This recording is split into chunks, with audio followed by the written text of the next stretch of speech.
What's up, ladies and gentlemen? Mikey McNuggets, Earl the Pearl, joining you for another 2-minute warning Browns post-game edition. Another sad Browns post-game. Earl, we'll get G. Bush joining us here any moment. He's running a second late. I see he's actually logging on as we speak. So we'll get G. Bush in here. But Earl, Browns are down 32-13. The Patriots about to run the clock out, and that's all she wrote. The Browns, after beating the Dolphins last week, have fallen to the Patriots. And another day where the offense was non-existent, MIA. We'll talk about it, but overall, your thoughts on the game, Earl? I mean, same old Browns, different week. I think if anything, we learned that last week was just the one-off, that the Miami Dolphins is just as bad, or if not, worse than we are. That the weather dictated a more comparable game plan for Kevin Stefanski. You move on to New England, and it's the same old. I thought the opening drive was phenomenal. Scripted drive, you go down and you get a touchdown early. Nice throw from Dylan Gabriel. He was up under center, hit the play action. You hit Harold Fannin wide open. That was pretty much the end of that. Myles Garrett, career game. Carson Schwarzenegger got his first career interception. Got hurt at the end. I hope he's okay. But overall, I mean, it's the same horrible, anemic offense. It's the same, born scheme. It's the same terrible quarterback play from Dylan Gabriel. The one thing that you have to your advantage is Quinshon Judkins. You knew that the New England Patriots had to stop run defense, and you didn't get creative enough in the run game to get Quinshon going. You should have got started early and often. I talked to Christopher Price from the Boston Globe yesterday, and he talked about the best thing to do against the New England Patriots is get started early. How they pretty much are allow a lot of yards, a lot of touchdowns within their first two drives of every single game. You've seen the scripted drive work. Kevin Stefanski couldn't put a competent drive 2, 3, 4, 5, 6, 7, 8 together. And it ended up being what it was. The longest play from scrimmage ended up being a trick play from Malachi Corley. The jet sweep. He had the longest run of the day. I thought you should have did more to get Quinshon Judkins involved early to give yourself a decent shot. I thought a lot of those risky throws and hero balls that Dylan Gabriel had been getting away with the first couple starts, that finally came home to roost. And, he got picked off a couple times today. So just all in all, I mean, it's not much that we can say in a losing performance that we haven't said all season. The offense is bad. You question the play calling. I thought the defense did not perform well outside of Myles Garrett today. They got gashed early and often, gave up over 140 yards total rushing. I know Travion Henderson had that fumble late, but he hadn't been getting many touches. And the first time he gets some real snaps is against us, and he was really effective. G, before you go, I just want to mention one thing on that opening drive. The Browns put Harold Fannin in the backfield, lined him up as fullback on that touchdown, snuck him out, run a little flood concept, used him from the inline instead of sliding up on the outside, got wide open. Daniel Oyefusi of ESPN tweeted out that he had 7.7 yards of separation on that touchdown catch. It was the largest yard of separation a Browns touchdown has had in 3 years, which shows you they just don't scheme guys wide open for touchdowns like certain other teams do. I tweeted out hey, opening script, Stefanski strikes again, but it can't be just an opening script. It has to continue. And then we saw almost no creativity. We saw nothing from the offense. They scored a second touchdown after a 15-yard punt from New England that gift-wrapped them awesome field position. I'm going to keep my comments short today. There's just not a lot to say. I expected them to get their butts kicked. They got their butts kicked. The offense was anemic. And Myles Garrett's otherworldly, and he had 5 sacks and a 19-point loss, which kind of sums up his entire Browns career. Right? Yeah, man. It's crazy. He was throwing helmets and everything, bro. I just wanted to come in here with my sexy voice on because right now we got mistreated. We got mistreated out here, man. I feel like, the Patriots came out here and really just gave us that work, and we got to be better, by the way. Just supercomputer malfunction. GG, Dylan Gabriel, computer, T5 86.5. I throw no touchdowns. I throw no interceptions. I will find a ball and get it to the person wide open. Oh my goodness, that was intentional grounding. There was no one in the area. What are you talking about? That has to be a mistake. Guys, listen, this is nasty work. Kevin Stefanski has been demoted to, I wouldn't let him be the offensive coordinator for Ohio State. Again, he came out here with his one little drive, did Denny's menu work for one drive. And then guess what? You got smoked.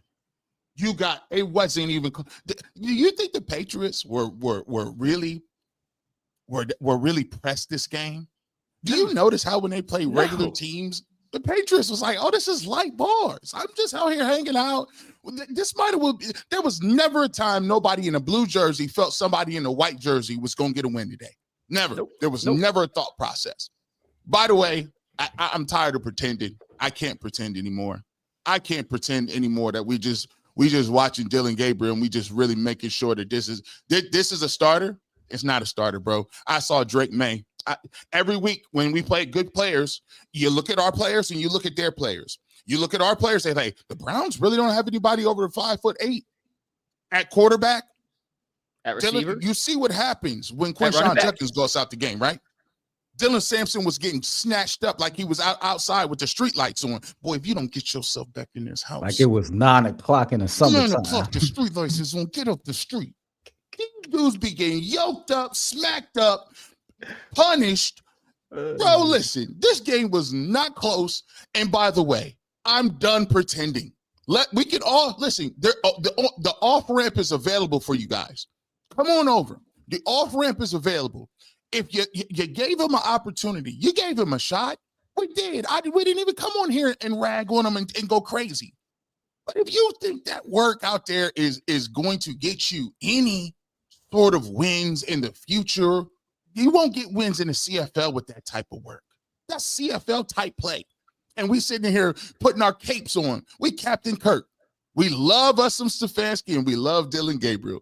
Hey, man, at the end of the day, man, I'm not going to waste all my little Sunday emotion on them because that's what y'all asked for. That's what we like.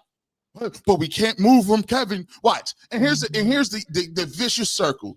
You see the nasty work. You wait a couple hours. Wait till we get on UCSS tomorrow. McNuggets will toss it up to us. Let's give our reactions, all shotgun reactions. And the first thing you'll hear is, well, what did you think we were going to see, G? Well, competent football. Did you hear? Well, we all knew. I would think that we all know. No, you didn't. Don't speak for me. G. Bush speaks for me. I don't like what the nasty work is being put on the football field. Maybe you guys do. Did you hear what Jimmy Haslam said this weekend, G? Jimmy Haslam. Did you happen to see his comments? Yeah, I heard the comments. Y'all might want to stop showing up to that place. Comments. I don't know how to take. If anyone missed what Jimmy said, Jimmy essentially gave Stefanski the vote of confidence. And he said, once again, I messed up on the Deshaun trade. I'm paraphrasing, but I messed up on the Deshaun trade. We put Kevin in a tough spot. We still like what he's doing. We believe he can get us out of the hole that we've dug ourselves into. Gee, I don't know how, whether he says that now, and I understand this is before the bye, and now the Browns are 2-6? Is that the record? 2-6? This was week 8. Yeah, so they're 2-6.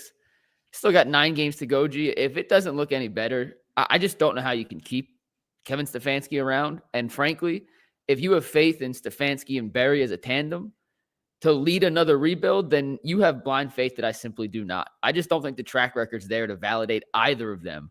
And I'm not sure if you change quarterbacks, if it's going to look better. But I know this. It can't look much worse, right?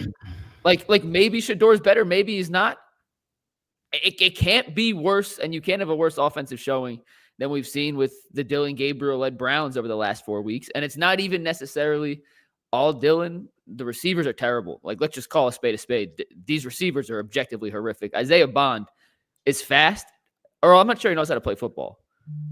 How does he run to the end zone at one play and then gets forced out of bounds on the catch? Gabriel has to be able to reach him, by the way. It's not all Bond. He didn't turn his head around quick enough. You go back to that Pittsburgh game. The ball hits him in the helmet. That's 100% a Bond issue, not a quarterback issue. It's an entire disaster. But all I know is what we've watched for the last month, and a month is not a tiny sample size. Is it enough? Maybe not, but it's not tiny. It's been horrific on all accounts. Horrific. And that's probably being too nice and generous to the word horrific. I'm not even sure that is a low enough adjective to describe what we've seen. So, Earl, I'm ready for a change. I'm ready for a complete change, not just at the quarterback position, but from an entire offensive philosophy standpoint. And the defense wasn't great today either outside of Myles Garrett. Myles was special. No one else. I saw Keyshawn Boutte make Denzel Ward fall. In a million years, I thought that would happen, and that's the perfect encapsulation of kind of how this game went. The Patriots beat the brakes off Cleveland in every facet, guys. It's bad. Yeah, I don't even think it's really about X's and O's no more. I know, like, every week we do fence riders, and when the audience see kind of like what my responses are, the running joke is the Cleveland Browns broke me. The Cleveland Browns ain't break me. I've just made the conscious decision to place my energy elsewhere. So a whole lot going on. There's a other lot of things that I can be upset about over versus the Cleveland Browns. The reality of the situation is I'm not sure if Kevin Stefanski's message in that locker room still resonates like it once did. The whole mantra of tough, smart, accountable, that sounded good year 1, year 2, year 3.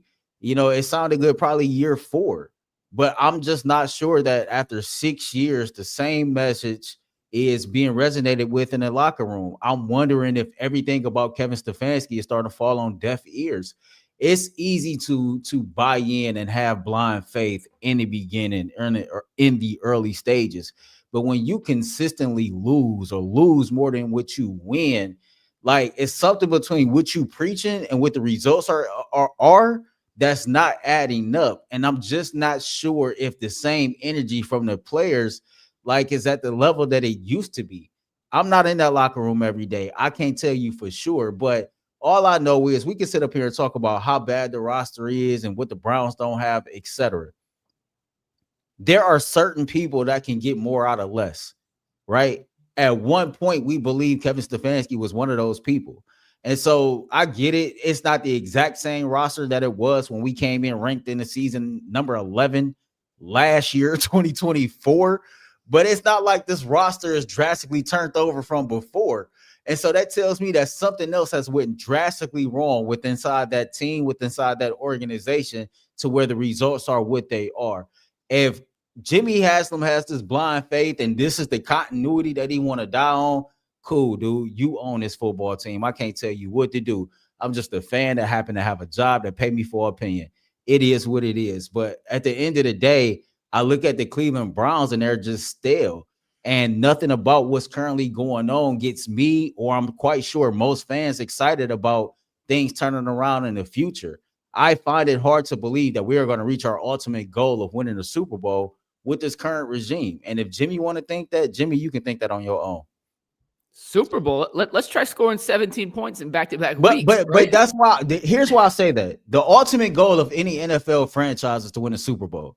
Our fan base want to see your Super Bowl. If you trying to preach this whole continuity with Andrew Berry and Kevin Stefanski and how, like, I made a bad trade, you can put that on me, and I just believe that, if Kevin can dig this out of us, well, Kevin still have to have the ear of the players in the locker room in order to dig out of anything. And so it's not just about one trade. It's not even just about like the roster or the roster construction. There's a lot that goes into an organization or a team being good or being bad. And I'm just looking at this situation, and I don't believe that if things remain what they are, that you're going to have an excited fan base or a fan base that believe, like, you know what, better days are ahead. That's just my personal opinion. I have a hard time arguing. You listen here. Listen, let's just get down to the brass tacks of it. Everybody want to talk about this continuity thing, bro. Continuity, that sound cute. But in real life, when you don't do a job, you get fired. You got 2 weeks to have a bad day at your job and you're gone. You got 2 weeks. That you can have a bunch of stuff go happen. Kevin Stefanski is not, by the numbers, he's not good. By the win-loss total, he's not good. By development, he's not good. By the way he motivates his teams, he's not good. His penalties, it's not good. You can't point to anything that you're seeing on the football field, and I'd be getting it, man. Everybody, G. Bush, you're a clown. Listen, bro, my stats ain't sitting on the football field. If you want to rub Kevin Stefanski's shoulders and that's what you want to do, and you would rather sacrifice the entire organization winning football games and actually doing something. That's why Myles Garrett was mad. Because here's the thing. Like, frankly, let's be clear about it. Every 5 seconds, somebody got to talk about Myles Garrett, but Myles Garrett got 5 sacks. I don't know how y'all think. You know what 5 sacks look like? Some people don't get that in their career. So when you put your have had 5 sacks in a game, 20 players ever. He got 5 sacks. The reason he's slamming his helmet is because on Monday and Tuesday, he's going to see people sitting up here and his owner and people in the fans and people saying, oh, we love Kevin Stefanski. And he's sitting here saying, oh, you like him more than what I'm putting on the football field? We got guys breaking their neck trying to win out here. By the way, here's what happens to your offense when you don't have Quinshon Judkins propping it up, by the way. The shoulder a little sore. You see it go right back to zero. Listen, the Cleveland Browns on the football field are not close. They are the closest thing I've seen to an expansion team in a very long time. And the problem is we're used to expansion teams, and we've come to just accept that. At one point in time, maybe if this was New York or Philadelphia or Dallas or San Francisco or Miami, they would have already moved on from half of these dudes, right? Because they're not going to play around. But here, we just like the colors. I get it. You want to wear your colors and like it because your granddaddy was here or your father was here. Some people actually want to win. And so, yeah, if you call me a clown all I want, I'll laugh all the way sitting clowning these dudes in this play on the field. And by the way, I'm a diehard fan, and I've been such. I grew up in the footsteps of the Pro Football Hall of Fame. So nobody don't want to win, and nobody want to win as much as I do. But at some point, you got to call a spade, bro. You're sitting here holding on to old garbage and old stuff that ain't going to amount to nothing. Kevin Stefanski, Mike Vrabel was laughing at you today. Ha! You see Mike Vrabel? You leave these dudes. I know exactly what they about. I was there. Clown behavior. That's the person you should be worried about calling the clown. So, G, continuity is a funny word, right? You mentioned it sounds great. When you say continuity, everyone can buy into continuity, right? But do you know when continuity doesn't work? When you're keeping a bad product and you're just continuing to roll it out because you don't want to make a change, right? You're in a bad relationship. Well, I can stay in this relationship because it's comfortable, it's easy, but I'm not happy. Or you can go through the uncomfortable phase of making a change and trying to put yourself back on a path to get better. Continuity works in Kansas City. You know why? Because they got Patrick Mahomes and Andy Reid.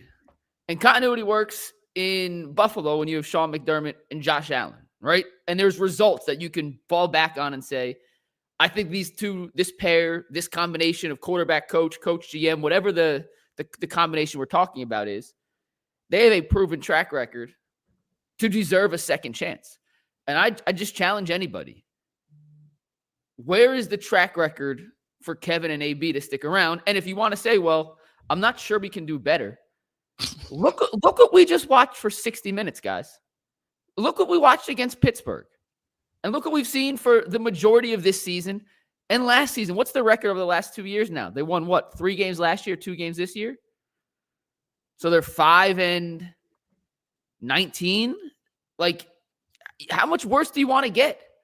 And do you trust these two to evaluate and pick a quarterback? Do you? Because that's where it's heading. That's the direction we're heading. So if you want to stay continuous with this regime, you're going to have to see and watch and trust them to develop the next quarterback, whoever that may be. It could be Shador. It could be someone they draft. But once again, I'm going to go back to that word track record, G. Where is the track record that we are now sitting on to believe that things are going to change? I like continuity for the most part. But you have to have something to fall back on to be worthy of getting that second, third, fourth, fifth, sixth chance. And I'm just not sure where this particular tandem of Andrew Berry and Kevin Stefanski go to. And you can look back at the most recent draft class, Earl. It looks good on paper, right? They have a couple players who are playing well, but that's 1 out of 6, right? And Hey, Kevin Jay, you want to know what I Stefanski's thought about? Coach of the year, but he's had some absolutely miserable years in the middle. And last point, if y'all want to sit through and watch this offense for 17 more games next year, that's on you. Because you look around at any other team, it looks like they're playing a different sport than the Cleveland Browns are offensively. Completely and we've gone through multiple quarterbacks, and Joe Burrow looks pretty good in Cincinnati, by the way. He's playing pretty well. Oh, Flacco's still dropping down here. So You want to know what I thought about though, G? We What's talking that, about man? Jimmy Haslam, and he has grown to this place to where he can give grace and he has a little bit more patience than what we used to. But I always think back, right? I thought 2018 things was really taking a turn in the right direction. Man, what if John Dorsey didn't hire the wrong coach? Like, would we be in this situation? I don't really know everything that happened behind closed doors, but on the outside looking in, it looks like that John Dorsey lost his job because he hired Freddie Kitchens. But we knew the type of roster that John Dorsey was constructing on this team. And I just go back and wonder, like, man, what happens if he don't hire the wrong coach, or what happens if Jimmy Haslam had this same energy back then that he has now, to the point of, you know what, I'm gonna give you an opportunity to get this right based on everything else I've seen you do.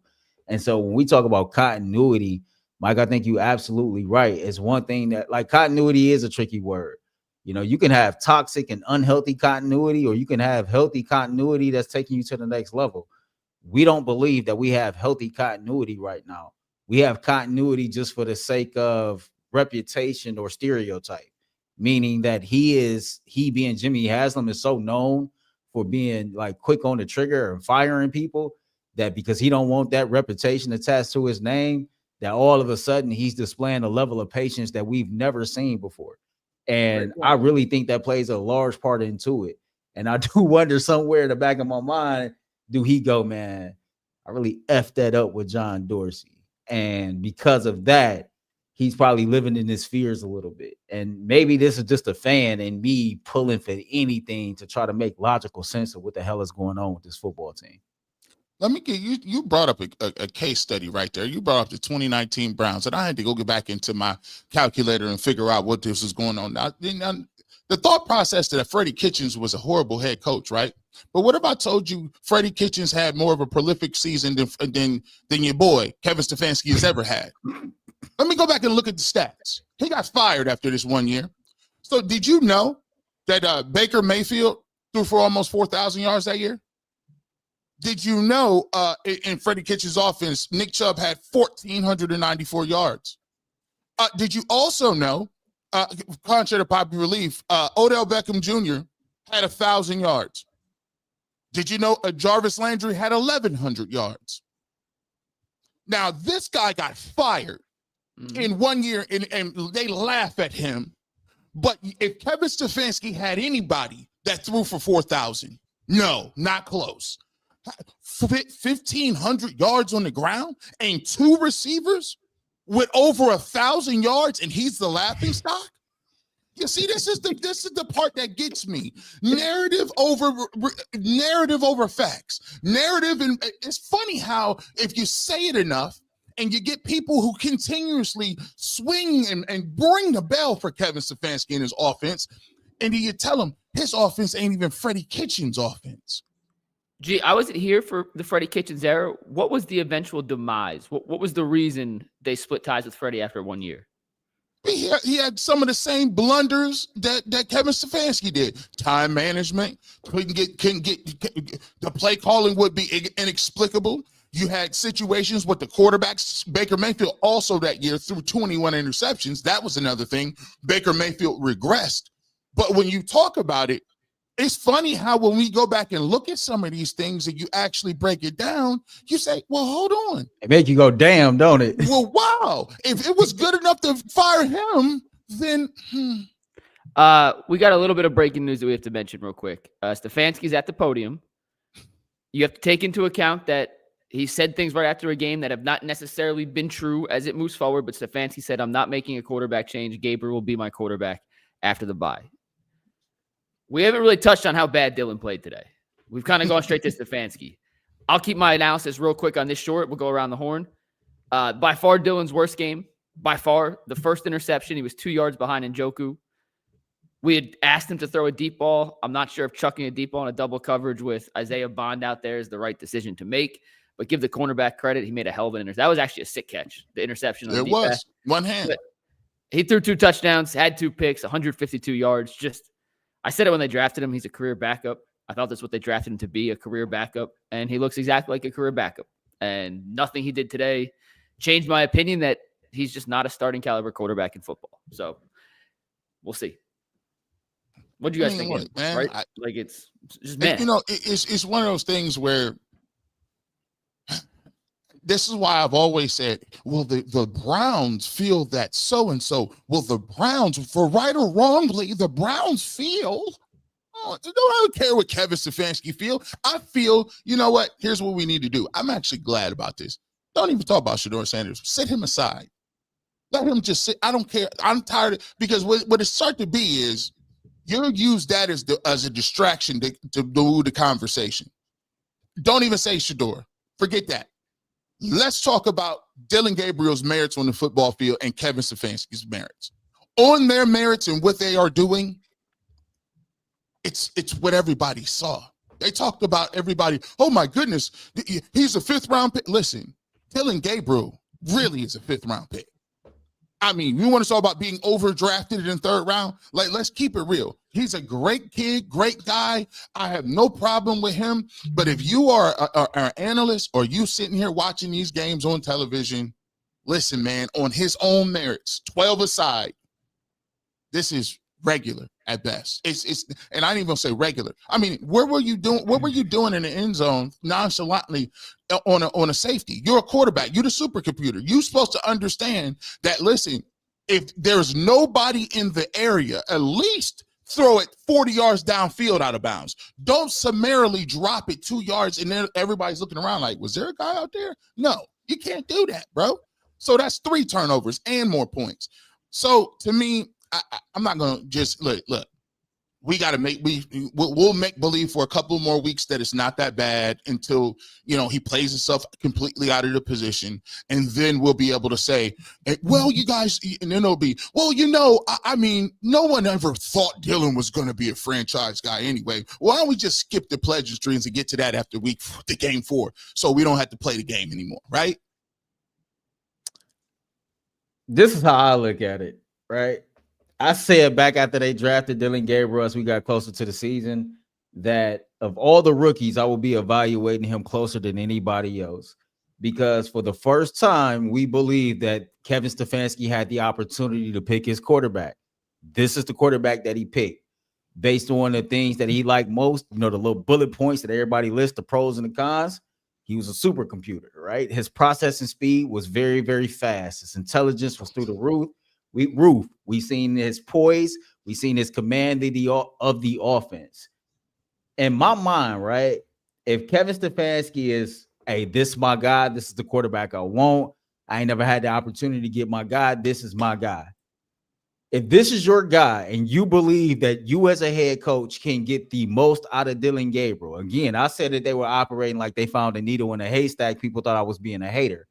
But if this is your guy, I can only assume that means Kevin Stefanski believes I can get the absolute most out of Dylan Gabriel. Dylan Gabriel been short. So in my mind, you should have him at minimum looking like he did his senior year in college.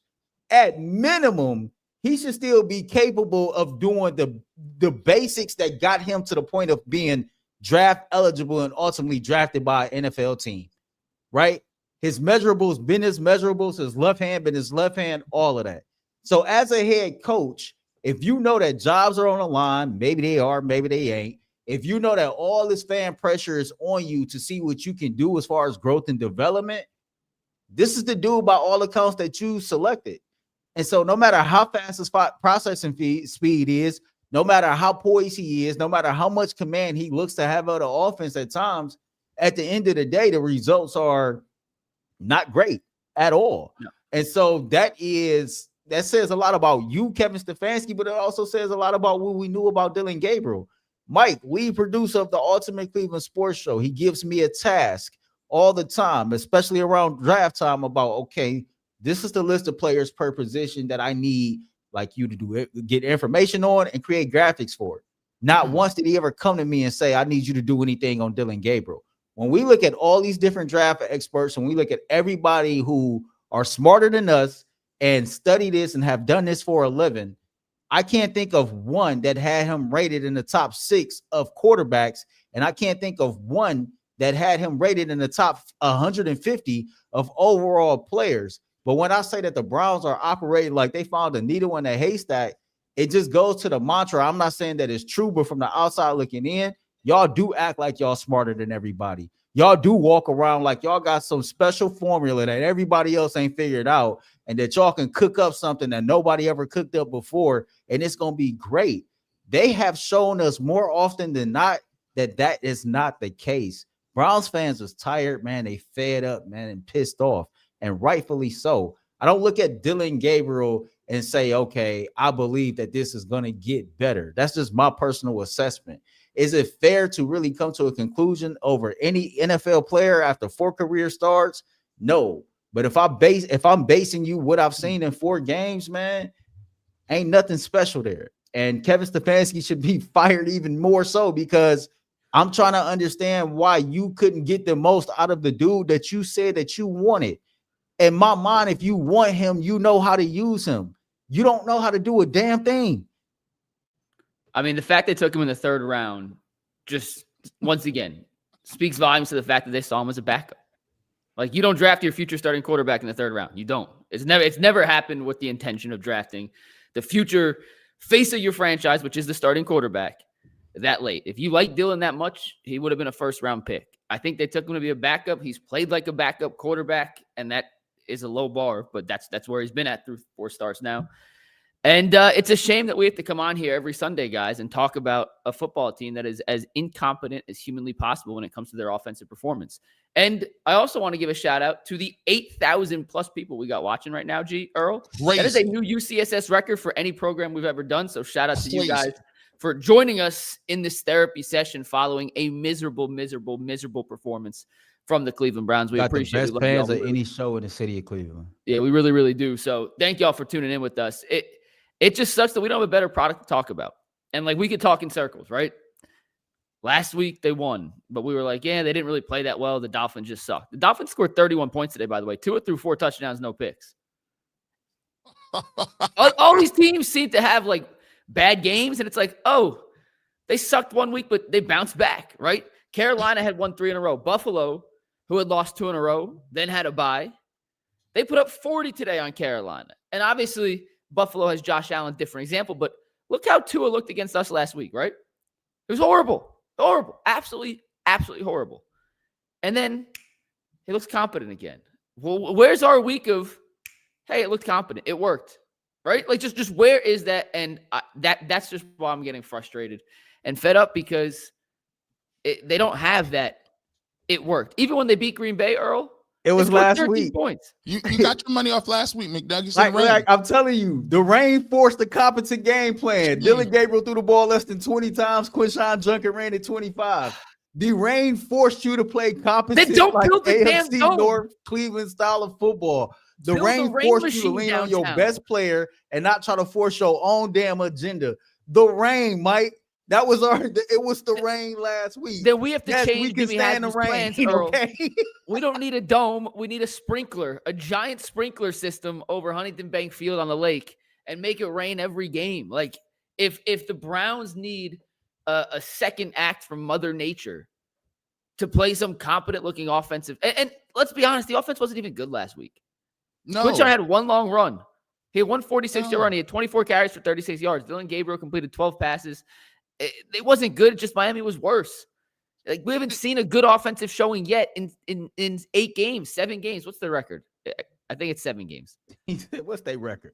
Hey man, people run around here. 8 games. They're 2-6. Like, and the defense played like absolute dog crap on the road again today. Can we get a halfway? I'm fed up. Thank God the Cavs play tonight. Sorry, I'm ranting now. Thank God the Cavs play tonight. Or if the Cavs lose, like, I don't know what we're gonna do. I may lose my gasket. I may just pop off. I'm gonna knock everything over if the Cavs lose tonight. I'm knocking everything over. Like, I know, like, we shouldn't be crossing over, but I bet I never see a damn performance like that out of Evan Mobley. And me and you sitting up here like cash and checks, green light and everything. We got all this Evan Mobley stock. Man, listen, everybody's entitled to a bad game, but you are Evan Mobley. I bet not ever see you take 12 shots in the game for the rest of the season. Like, that can't happen. So, you know, shout out to the Cleveland Cavaliers, hopefully, for giving us something to be more energized about by the later on tonight than what we are right now. Earl, give me your final thoughts. And we have 70 plus super chats, so we're gonna have to fly through those. So Earl and I can get to Rocket Arena. Final thoughts is, look, man. You know, at this point, you look at the Cleveland Browns. It don't take all of that to switch your organization around. Mike Vrabel been there 5-6 months, and they didn't put it together, right? Look at all these other teams that continue to put it together. Hey, looks like Jackson Dart is figuring it out, huh? Looks like he's competent. But Tom Brady said one thing. He said, we always rank in quarterbacks. He said, but we never rank offensive coordinators and head coaches. We want to put everybody in the top 10 or the top 5. He said, but what happens if you're a quarterback and you got the 32nd worst head coach and the 28th worst play caller? He said, how do you feel like you're going to go out there and you're going to show yourself? And I said, well, for the Cleveland Browns, unfortunately, their head coach is their play caller. So when you're 32 out of 32, and by the way, I don't think we take anybody else over. Who you taking? I mean, it's a very small list you're taking that you would take Kevin Stefanski over at this point. He's in a conversation that you can't really argue against for bottom of the league right now. So at this point, we look at these other teams and they have Drake May. And you watch these other teams and they got their quarterbacks, but every single year you continue to let this guy sit around. You're going to have another year or 2 years that you're going to have to bury yourself and dig out of a hole. Because here's the biggest problem. If you want to keep Kevin Stefanski around, and this guy's eyes told him that Dylan Gabriel was the second best quarterback in this draft, and he's the one making an evaluation in this year's draft where everything is a 50-50. If you drafted anywhere in this first round next year in this 26 class, it's 50-50. It's just toss up. Who knows, right? But you trusted him to take him.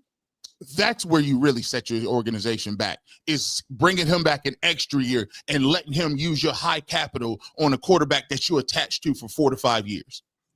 All right, super chat. Hey, we literally have 80 super chats. So unless you feel a need to, you have to respond. Let me read these so we could be here for 3 hours doing them.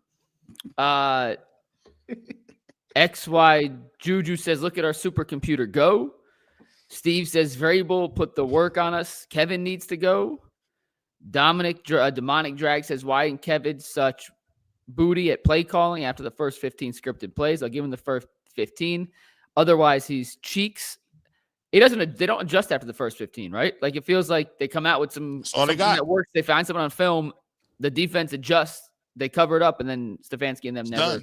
No, my friends say, me and my friends say that's worse than that. If somebody is like really, really ass, we say they dookie juice. That is disgusting. That's nasty. I don't like that. Exactly. Zach says, my name is Bobby Reed, and I know the Browns deactivated Sanders as an excuse to why he didn't play. This is trash. DG's awful. Our guy Boog, who came on the show, Shador's homie, said Shador's legit hurt. So I'm gonna trust Boog over this super chatter. No offense, Bobby Reed. Hey, I don't need to. No, you sit right over there. You let them coach and throw out of their way. Yeah, go ahead. Yeah. I'm trusting Boog on that one. HNT says Earl. Raptor says error cannot compute one team rep since May. He's terrible. Only touchdown on a scripted drive, wide open, 0 tight windows throws. Time for 12. Juju's PSN said supercomputer beep beep beep beep. Squizerm says 5 sacks franchise record. Offense blew it again. Fire Kevin. Bench Dillon. The offense is horrible. Needs to be fired. Needs to be fixed. Xavier Jones says heartbreaking. HNT says barbershop. Raptor Jr. says G-Man, your series. Age like fine wine, 1965 IBM. Paul, the true believer, says, so we are tired of fake injuries to make inadequate starting quarterback feel comfortable. Can we just skip all the fake injury stuff? I'm trusting Boog. Do you guys think he faked the injury? All right, so it's funny that you said that because I wasn't going to say anything, but I follow Boog on social media. And I was on air yesterday when the news came down about the back injury. I kind of like was reserved. I was playing around with my co-host. Like, I wonder how he got hurt. He don't even get a chance to do nothing. How he get hurt? But then I seen Boog tweet it out, and then we all know if you follow Boog, like he keeps it real. He don't mince words. Yeah. And so because he's so close to Shador, and because you can't really trust what's what, if somebody that I know for a fact got his best interest at heart is saying that he was hurt, I'm going to trust the fact that he was hurt. Yeah, listen, bro, he first of all, he's not going to take himself out of the game. If you say he hurt at the end of the day. So, 2, I'm not even going to get caught. That's beside the point. Like, people think that there has to be. It's one of the distractions that the other people be doing. No, that ain't. No, let it stay right on them right now. Don't you give me the. Who cares if he out? No. We're gonna go to the bye. You let them stand on this performance. Don't ask Kevin you gonna get this work. 12. Nobody. What did you do today? All right. So we're gonna skip any fake injury ones for the rest of the super. Just a heads up. We're just gonna skip them. We've addressed it. HNT says Miles was mad. Squizm Shout out says to that AT&T. 1973 MS-DOS mainframe got smoke coming from the motherboard, 2 interceptions, a safety, and a throwaway pass, multiple passes again. Mike Burns says, it's not they don't scheme guys open. Gabriel doesn't see them as they're afraid to make the throws. He is not good. This is crazy, this quarterback play. Zoe's father, 1980, says, we have passed supreme nasty work to diabolical. Whew. Miss Bell 70 says, hey, tell Miles all money ain't all good money. B. Haas says, Vrabel turned New England around in half a season. We're still in the same spot after 6 years, but big continuity. Jimmy holds your team accountable for something. Econ says, can we all agree that Stefanski has been longing now about DG? Miss Bell says, tell Stefanski and Haslam DG is done growing. Bill Rodewald says, I've been patient on DG. He doesn't elevate anyone. Hope Shador is ready for how nasty his debut is going to be. Hope his insurance is paid up. Paul the Believer says, you guys are easy to prepare for. All you have to do is shut down the run and force Dillon to throw the ball. And the Browns, here we go again with the L.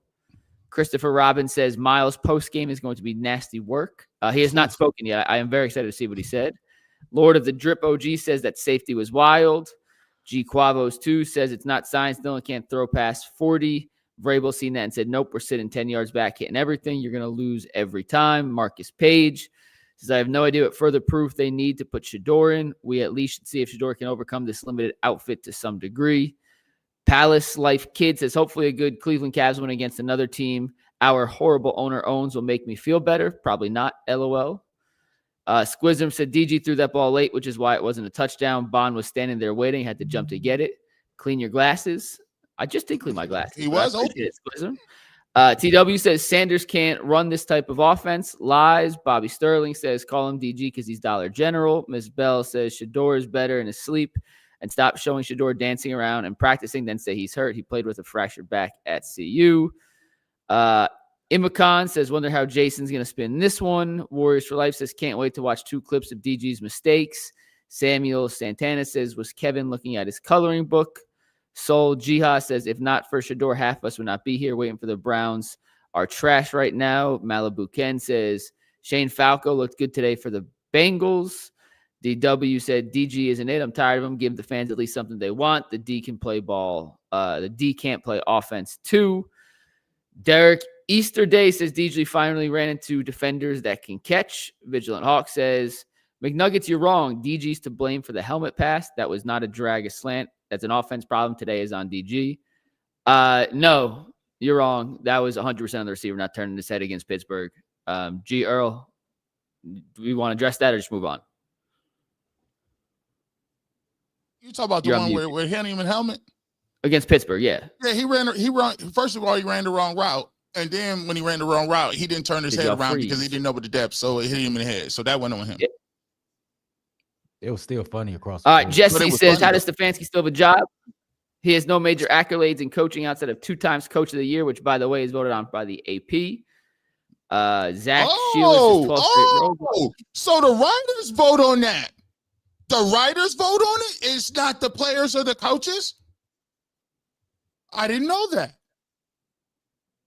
Are you being serious, G? No, I was just joking. Okay. I was going to say, come on now. I know you know that. I was joking. Sly says, remember when people were mad Deshaun wanted to change the offense? Paul the Believer says, you guys are ridiculous. Gabriel was throwing picks in practice. No long balls. It's check down, bubble screens, backup at best. Vernell Jackson says Gabriel should have 12 picks in 4 games. BD Dog says, as a former defensive player, if I was in the locker room, there's no way I could believe in what I see on the offensive side of the ball or Gabriel. Squizm says this is about Stefanski. Stop throwing AB in. Josh Byrne says DG threw 2 back-to-back interceptions and allowed a safety. 60-70% of the loss is on him. Sly says Stefanski wasted 2 top 10 quarterbacks. Mr. Kirby says only reasoning the offense scored over 17 last game is because Junkins didn't run that pick in. Stefanski's offense is not it. Travis Talley says, screw a Super Bowl. We just want to be competitive, have a chance to win. Zip'em says, continuity went out the door with Baker. Sly says, with each week, I believe 4 is washed less and less.